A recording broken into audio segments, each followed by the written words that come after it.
Hello, this is Jordan from Nexus Property Management, and we are looking at 542 County Street, Apartment 4 in New Bedford, Massachusetts. This is a one-bedroom, second-floor apartment located in downtown New Bedford. Here we are in the main living room area. As you can see, it is equipped with hardwood floors. We have a decorational fireplace straight ahead. To the left, we have the kitchen area, gas stove. You see plenty of cabinet space and shelf space above. Moving back around, we have the bedroom here.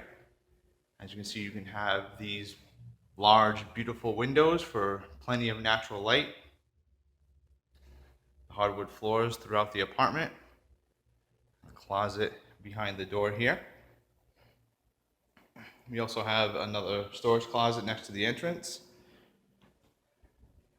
And now heading to the bathroom area. We have a quaint little bathroom here. Clawfoot tub and shower.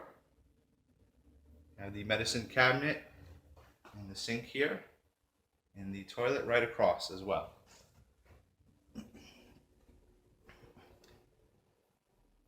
And this property is managed by Nexus Property Management, so you do have benefits such as an online login where you can make rent payments online and contact staff for non-emergency purposes, as well as access to a 24-hour service line for emergency repairs and maintenance. Again, this is 542 County Street, Apartment 4 in New Bedford, Massachusetts.